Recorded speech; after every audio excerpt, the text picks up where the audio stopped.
डर सबको लगता है। स्कूल ट्रिप, जहां सभी बच्चे हंसी खुशी मौज मस्ती करते हुए जा रहे थे, लेकिन आगे उनके साथ कुछ ऐसा हुआ कि वो स्कूल ट्रिप मौत की ट्रिप में बदल गई। आइए जानते हैं कि आखिर ऐसा क्या हुआ उन बच्चों के साथ। स्कूल के बच्चे ट्रिप के लिए जा रहे होते हैं। रात के समय रास्ते में बस को एक झटका लगता है, जिससे नेहा सामने बैठी एक औरत के पास आ जाती है और उसके गोद में सोए उसके बेटे का चेहरा देख लेती है, जो कि एक कंकाल था और उसके चेहरे पर कीड़े रेंग रहे थे। दिल्ली के स्कूल से नैनीताल के लिए एक स्कूल ट्रिप पर जा रहा होता है, जिसमें सभी बच्चे हंसते नाचते जा रहे थे। धीरे धीरे रात बढ़ने लगती है और बस अब नैनीताल के पहाड़ों पे चलने लगती है और बच्चे नाच रहे थे कि तभी अचानक ही ड्राइवर ब्रेक लगा देता है। क्या हुआ ड्राइवर, ऐसे बीच रास्ते में बस क्यों रोक दी? मैडम जी, वो देखो एक औरत जो बस के सामने आ गई है। मदद जी, मेरी मदद करो। मेरा घर ऊपर पहाड़ी की तरफ है और रात काफी हो गई है। मुझे भी बस में बिठा लो, मेरा बच्चा काफी छोटा है, मदद करो मेरी। टीचर बाकी सभी टीचर से बात करके उस औरत को बस में बिठा लेती है। उसी बस में नेहा अपनी दोस्त पूजा और उसके भाई रोहन के साथ इस ट्रिप पे आई थी। नेहा थोड़ी देर पहले तक नाच और खेल रही थी, लेकिन उस औरत के आते ही उसको कुछ अजीब सा लगने लगता है। लेकिन उस पर ध्यान न देकर नेहा वापस से खेलने कूदने लगती है। तभी बस को एक झटका लगता है, जिससे औरत ने अपने बच्चे को जिस कपड़े से ढका हुआ होता है वो खुल जाता है और नेहा वहीं पास में खड़ी थी, तो वो बच्चे को देखने की इच्छा से औरत के पास जाती है और बच्चे के चेहरे को देखते ही जोरों से चीखने लगती है। क्या हुआ नेहा? मैम, वो बच्चा कंकाल। क्या कहना चाहती हो, क्या हुआ है? नेहा डरते डरते कहती है, मैम वो बच्चा नहीं है, वो कंकाल है। नेहा की बात सुन सभी हैरान हो जाते हैं और उस औरत को देखने लगते हैं। तभी वो औरत हंसते हुए अपने बच्चे का चेहरा खोलकर सभी को दिखा देती है और वो एक नॉर्मल सा बच्चा ही था। नेहा, वो देखो बच्चा ही तो है। देखो, तुम्हें ही देख रहा है। सभी लोग अपनी अपनी जगह पर बैठ जाते हैं और नेहा भी अपनी सीट की तरफ जाने लगती है और जाते जाते वो बच्चे को दोबारा देखती है। इस बार बच्चा बिल्कुल नॉर्मल दिख रहा था। नेहा भी शांत हो जाती है और सभी फिर से मौज मस्ती करने लगते हैं। तभी औरत कहती है, बस मैडम जी, यहाँ ही रोक दीजिए बस। और वो औरत बस से उतर जाती है और जाते वक्त उसके बच्चे का खिलौना बस में ही गिर जाता है, जो रोहन उठाकर अपने पास रख लेता है। उसके जाने के बाद नेहा जब खिड़की से उस औरत को देखती है तो वो बस के पीछे की तरफ जा रही होती है और तभी अचानक ही औरत अपना सर घुमाकर नेहा को देखने लगती है और एक शैतानी हंसी हंसती है। तभी नेहा अपनी टीचर को देखने को कहती है। तभी वो औरत अपना सिर वापस से घुमाकर नीचे की तरफ को ही जाने लगती है। मैम, मैं सच कह रही हूँ, वो बिना घुमे ही पूरा सर घुमाकर मुझे देख रही थी। नेहा, मुझे लगता है तुम कुछ ज्यादा ही थक गई हो। और इतनी ही देर में बहुत तेज आवाज होती है और बस एक बार फिर रुक जाती है। क्या हुआ? ये कैसी आवाज थी? मैम, वो बस का एक टायर पंचर हो गया है, अब तो ये कल ही ठीक होगा। सभी टीचर्स आपस में बात करते हैं और पास के एक होटल में रुकने को कहते हैं। सभी बच्चे डिनर करके सोने के लिए अपने अपने कमरे में जाने लगते हैं। नेहा, पूजा और पूजा का भाई एक ही रूम में रहने वाले थे, क्योंकि पूजा का भाई काफी छोटा था, इसलिए पूजा उसको अपने साथ ही रखती है। और इस वक्त रोहन के पास वही खिलौना है जो उस औरत के बच्चे का था। रोहन उस खिलौने के साथ तब से खेल रहा था और तीनों अपने कमरे में आ जाते हैं। कमरा बहुत सुंदर था और उनके कमरे की खिड़कियों से हल्की हल्की ठंडी हवा आ रही थी। नेहा खिड़की से बाहर देखने लगती है। चल यहाँ सोते हैं, मुझे बहुत जोरों की नींद आ रही है। ऐसा कहकर दोनों सोने के लिए लेट जाती हैं, लेकिन रोहन अभी भी उसी खिलौने से खेल रहा होता है और अकेले ही उस खिलौने से बात कर रहा होता है। रोहन, चल सो जा, इस खिलौने को रख दे, कल खेल लेना। रोहन ने जैसे कुछ सुना ही ना हो। इस बात से पूजा चिढ़ जाती है और रोहन के पास जाकर उसका खिलौना उसी खिड़की के बाहर फेंक देती है। रोहन गुस्से में पूजा को देखने लगता है और एकदम से चीखने लग जाता है।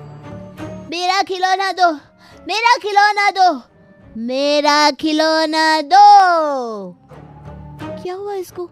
ऐसे क्यों बोल रहा है ये तो मुझे भी नहीं मालूम।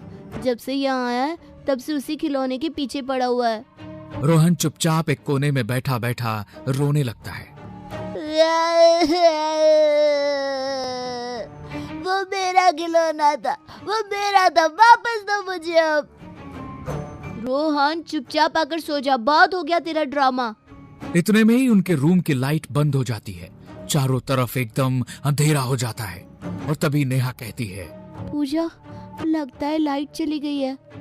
हाँ रुक, मैं टॉर्च ऑन करती हूँ। जैसे ही पूजा टॉर्च ऑन करके नेहा को देखती है तो वो बेड पे लेटी हुई थी।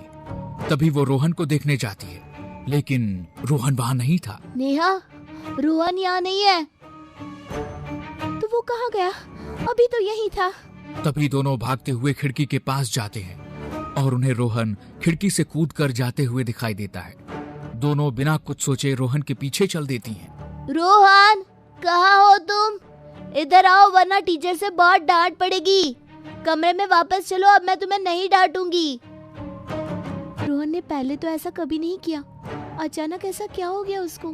तभी दोनों देखते हैं रोहन आसपास कहीं नहीं है और दोनों जंगल के बीचों बीच थी, लेकिन रोहन दूर दूर तक कहीं नहीं दिखाई दे रहा था।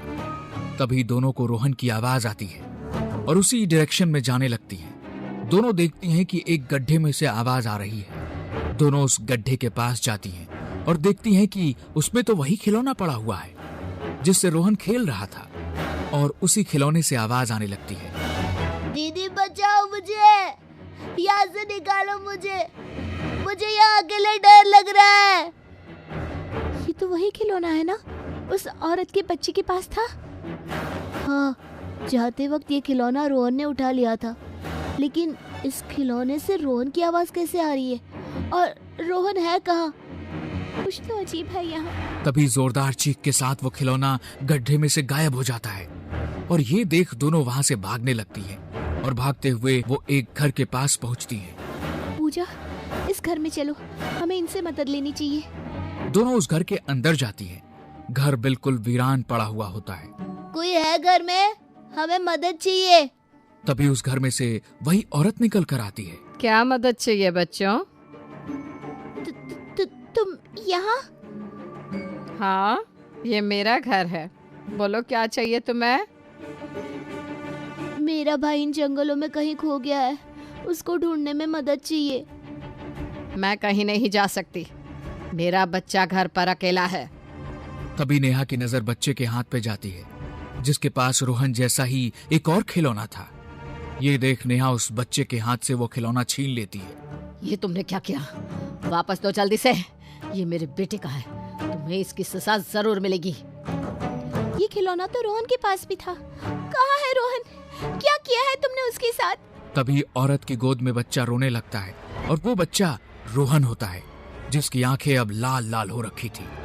और ये देख नेहा उस खिलौने को घर के बाहर फेंक देती है। रोहन उल्टा दीवार पे चलते हुए घर से बाहर चला जाता है और वो औरत देखते ही देखते खौफनाक चुड़ैल में बदल जाती है और हवा में उड़ते हुए दोनों के पीछे पड़ जाती है। पूजा और नेहा वहां से भागते भागते घर के बाहर आ जाते हैं जहां उन्हें रोहन भी दिखाई दे जाता है, लेकिन अब वो एक खिलौने में बदल चुका था। पूजा और नेहा दोनों अपनी जान बचाते हुए जंगल से बाहर जाने लगते हैं कि तभी पूजा को रोहन की आवाज आती है। दीदी, मुझे यहाँ छोड़कर मत जाओ, मेरे पास रुक जाओ तुम भी। देखो ना मुझे कितनी चोट लगी है, मुझे बहुत दर्द हो रहा है दीदी। पूजा, वो रोहन नहीं है, मत जाओ आगे, वो तुम्हें भी मार देगी। वो चुड़ैल है, रोहन को उसने पहले ही मार दिया है, अब वो तुम्हें भी मार देगी। मत जाओ उसके पास। नहीं, वो रोहन है, मुझे बुला रहा है, मुझे उसके पास जाना है। वो देखो, वो रोहन है, उसको कितनी चोट लगी है। और पूजा रोहन के पास जाती है। तभी वहां वही औरत आ जाती है और पूजा और रोहन को अपने साथ उड़ाकर ले जाती है। ये देख नेहा वहां से भागने लगती है और भागते भागते रोड पे आ जाती है और थक कर बेहोश हो जाती है। और अगले दिन वह जब उठती है तो देखती है कि जंगल से पूजा और रोहन दोनों की डेड बॉडी मिली है। किसी को मालूम नहीं होता कि आखिर दोनों के साथ क्या हुआ था।